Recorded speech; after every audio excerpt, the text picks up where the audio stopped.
Stop thinking that you have a monopoly on African DNA. Si yo estoy aquí hablando español, and Azealia Banks is repulsive. There's a time to sit in class and there's a time to shake your Hello knockouts, Tonya Tko here, and I'm a self-love specialist from TonyaTko.com. My mission is for you to love yourself and each other.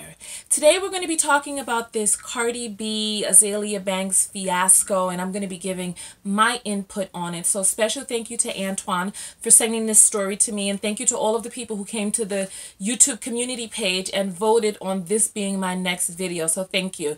And first, let me get a thumbs up because I was visited by the glow gods today, and oh, look at me shine. Yes, baby. So listen, thumbs up for the video if you like these videos. Suggest more for me to do. And let's jump right into this because we're working on limited time right now. Okay, here we go.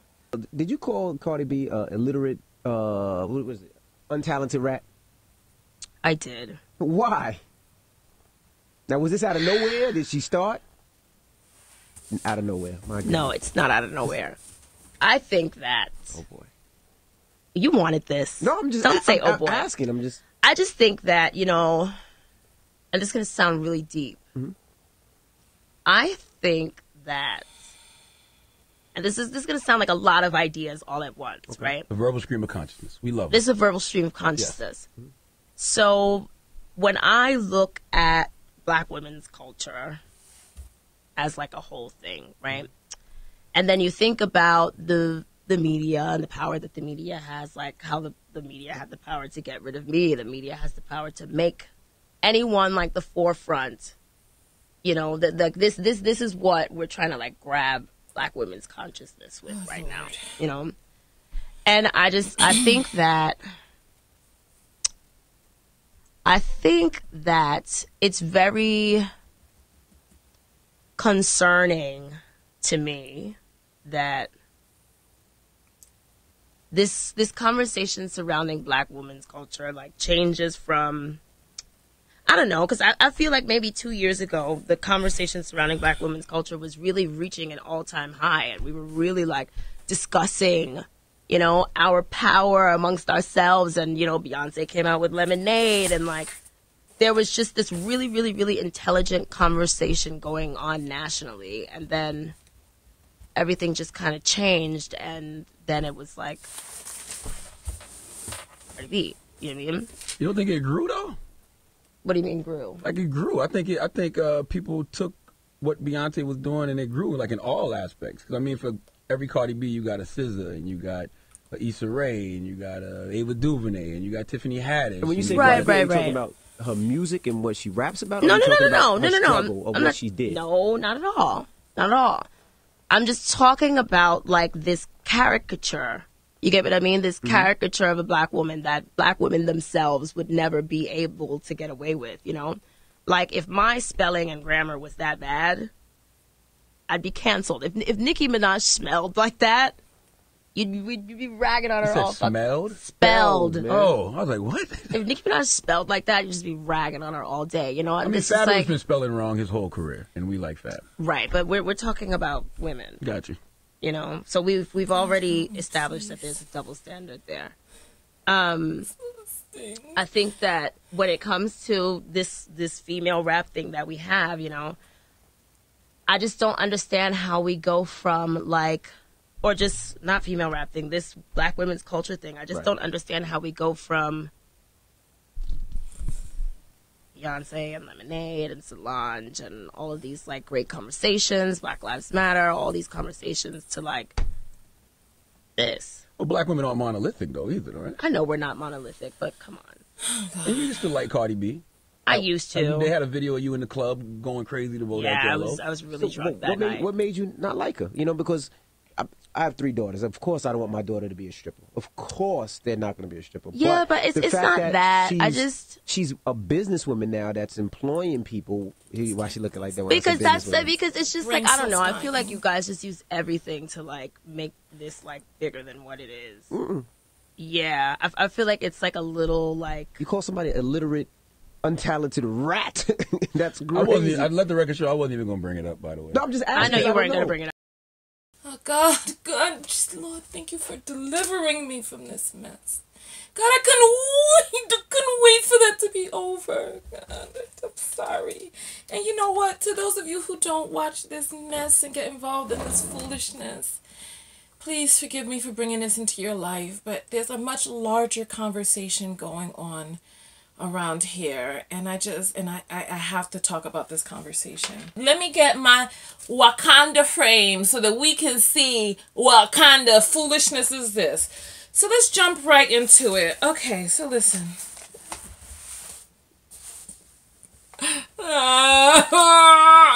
Okay, let's start. Black women's culture. What is... God, sorry. This is exhausting because it's so stupid. And you know what the worst part about this? The worst part about it is that I'm listening to this woman. And she's going on about the intelligent conversation and all of this stuff.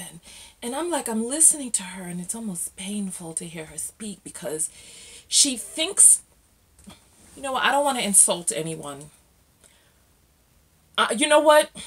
I'm going to scratch that from the record. I'll come back around to that a little bit later because, you know what? I don't want to insult her and her level of intelligence. But it's like, you know, there are different layers to this.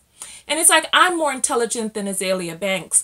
But I'm not going to sit up here and say that you don't deserve a platform because our levels of intelligence are at different levels. And when did Cardi B ever say that she was intelligent? And then, you know what? Sorry, let me go to my list. Let me see what kind of foolishness is this. Let's see what kind of foolishness is this. Okay, let's go. All right, so black women's culture. What is black women's culture? You know, we make this mistake over and over and over again, and we got to stop this. Listen, African Americans, hear me and hear me good. Please stop thinking that you have a monopoly on African DNA. You do not. You don't. We were taken out of Africa and we were taken to countries that were colonized by the Spanish, colonized by the French, colonized by the Portuguese, and colonized by people who spoke English. And hence, this is the reason. Oh, speaking of which, okay, so you see me here now and you can identify me as a black person. Pero si yo estoy aquí hablando español en la cámara, ¿qué tú vas a decir entonces? It's like, when do we take the time to stop with this separation? Because it's like a language is just a language. The DNA, you don't own African DNA. Cardi B has African DNA. And then she has the nerve to sit down there and talk about Beyonce and Cardi B. It's like we're all just so mixed up. And it's like, okay, what would make Beyonce black and Cardi B non-black? Is it the color of their skin? Is it the fact that one speaks Spanish? Is it the fact that one says that she was Creole? It's like, there's just so much bizarreness going on in the African American community. I'm sorry, but I wanted to talk about the video. Hold on, let me get back to the video. Let me get back to the video. All right, let's see what kind of foolishness is this. All right. She talks about the media controlling the conversation, and it's just so... I'm sorry, I can't even get into the damn crux of this video because there's just so much foolishness just intertwined in it. This is intertwined nonsense. Okay, so we talk about the media controlling the conversation. Who is this media? Who's this media that she's talking about? We are the media. We are social media. We are the ones who control the conversation. It's like if you want to have a particular conversation, have that conversation. If you want to have some dialogue, have that dialogue. You ever heard the saying, the only thing that's missing from any of your interactions is what you're not bringing? So it's like if you want to have an intelligent conversation, have the intelligent conversation. But you don't have an intelligent conversation by attacking a person. It's like, where does a person go from there? You come up and you call a person an illiterate, untalented rat. How are they supposed to respond to that? How are they supposed to rise to be like, oh, you know what, let's talk deeply about what it is that you'd like to speak about? The media is directing this conversation. Part of the problem that this young lady is having. Let's stop. Let's stop. Let's pause. Let's get to the nitty-gritty.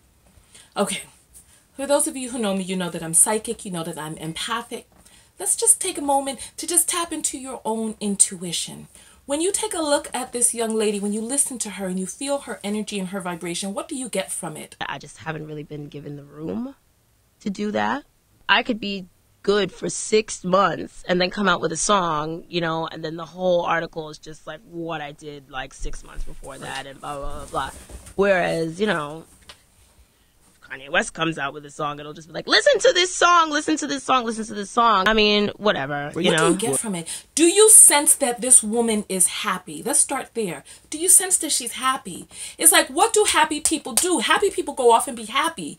There is something about this woman's energy that is repulsive. She's just, I don't look. Let me continue by saying, I don't know Azealia Banks very well. I did some quick searches before I did this video, and I don't really know Cardi B very well at all either. I remember when she was on Instagram back in the days, she was charismatic. She had this pull about her. She had an it factor. This is why she rose up the ranks of Instagram and got to where it is that she is today, because there was something about her that pulled people into her. When I think about Cardi B's energy, I get a sincerity to it. There's an unabashedness to it. There's a realness to it. And people gravitated towards her. Azealia Banks is repulsive. Her energy is, I could barely get through that video. Her energy is just, it's revolting. And people don't want to be near her. They don't want to be around her. They don't want to listen to her. And with good reason. It's like, why are you faulting a person for people liking her? Now she's going to try to talk about these powers that be, the media. The media is controlling the conversation. No, baby. We control the conversation, especially when it comes to blackness. Look at how we created the conversation on YouTube, the Black women's hair care movement. We made that. We did that. It's like we the people. And then it's like, oh God. Let me get back to my notes. Let's see what kind of foolishness is this. One of the things that we have to realize is that there's a difference between race, ethnicity, and nationality. All of us are mixed at this point to varying degrees. And then she's talking about Cardi B and Cardi B being the caricature of a black woman. And I'm like, let me ask any of you black people out there. Have you ever thought that Cardi B was representing you? Did you ever look at Cardi B and say, you know what? Mi gente. Well, maybe some of you did say mi gente. But I've never looked at Cardi B and say, you know what, Cardi B represents me. I feel that Cardi B is a representation of the Black American woman, the Negroid American woman. I never thought that. First of all, Cardi B is from New York. Oh, you know what I forgot to say, which is so important? Because I've been so distracted by all of this foolishness. When we start talking about black culture, there are black people everywhere. There's black people in the Caribbean, black people in Brazil, black people in Georgia, black people in New York, black people in South Carolina, in France, in Dubai. There's black people everywhere. What black culture is she talking about? Is she talking about Black American culture? And then there are so many different subsets. This is where we fall into a lot of problems. When we try to create this big pool of what should be the quote-unquote black culture, making it synonymous with Black American, and then forgetting that there are subsets of cultures. She's from New York. I'm from New York. When I see Cardi B, I just think of a regular New York chick. She's engaging. People like her. How are you gonna, it's like, this is, you know what, let's do the arbitals. Let's do our arbitals right now. We're gonna read between the lines. Arbital. Okay. So basically, what she's saying is, I don't believe that you are intelligent. I don't believe that what you're talking about is worthy and worthwhile. I believe that I am intelligent, and I believe that what I'm talking about is worthy and worthwhile. People should not be paying attention to you. People should be paying attention to me. Because if Cardi B had stayed in obscurity, if nobody knew who Cardi B was, if she stayed there in her little strip game, or she had a little mixtape and she wasn't blowing up, would Azealia Banks be having this conversation? It sounds like jealousy to me. She's jealous because people are attracted to Cardi B. They're drawn into her. And let's talk about the skin color thing. If she were darker, would she be able to get away with the same things? The thing about it is, There are some people that are just engaging, they're charismatic, their energy just draws you in, they have that quote unquote it factor. There are people, they look at the Real Housewives of LA, Atlanta, Miami, DC, and all these different places. They're filled with people who are expressing their version of truth in many different shades of blackness, in many different hairstyles and ethnic features. She seems upset that people are not flocking to her brand of whatever it is that she's putting out there. And from some of the clips that I heard of this young lady speaking in a way that she spoke about other people, she's miserable. There's something that's going on inside of this woman, and I sense some mental illness. It's like she has either some diagnosed or undiagnosed mental illness that's not being treated, either not being treated or undertreated. She maybe not be taking her medication because something is not right with that young lady. Something is going on. She starts talking about the caricature of the Beyonce. She keeps bringing up Beyonce in this Lemonade. What was the black conversation surrounding Lemonade? I remember when there was the conversation was infidelity. The conversation was no matter how good you look, your man may still stray. If you want to have a conversation up here, have a conversation up here. Be the change. Be the conversation you want to see in this world. So if Cardi B is racially ambiguous, then whose race is she representing? She's representing the race of the racially ambiguous then, because I never felt Cardi B represented me. Let's talk a little bit, and then I'm going to get out of this video. I'm going to let you guys go about your day, right? Let's talk a little bit. Does her brand and her style of music deserve play? Does she deserve the attention? And I say yes.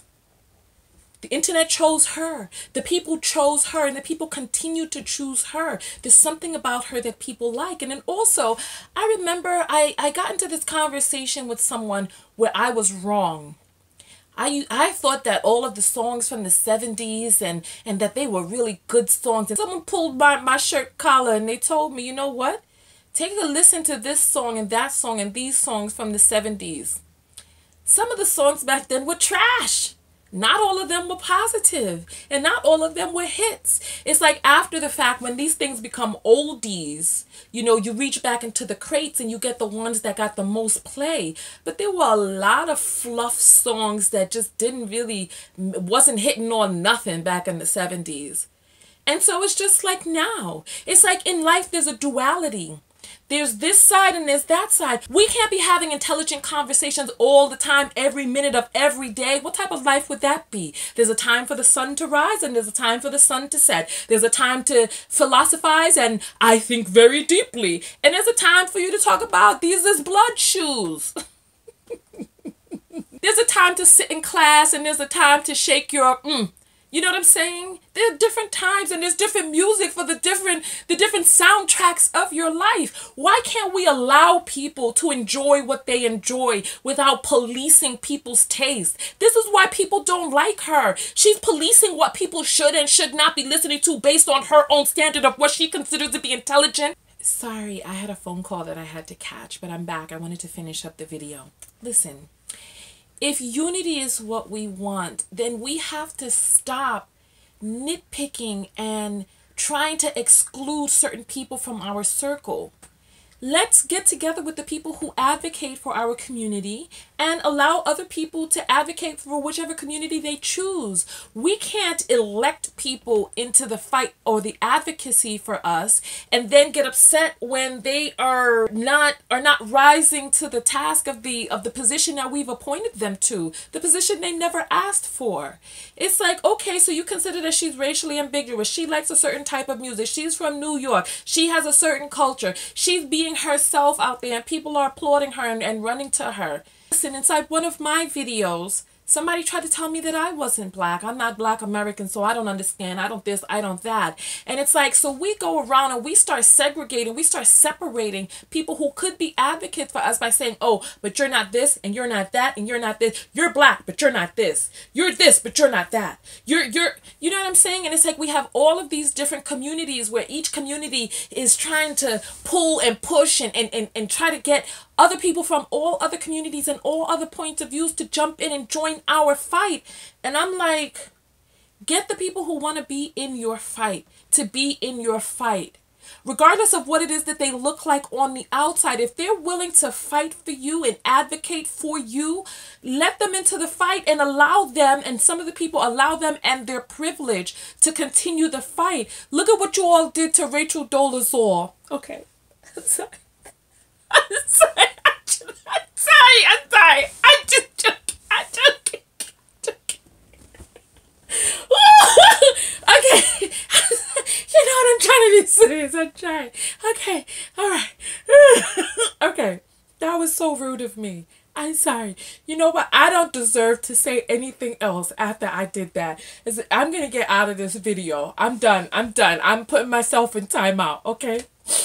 But my last point is, stop expecting everybody with brown skin or a little bit of African DNA to have the same mentality as you. We're all so very different.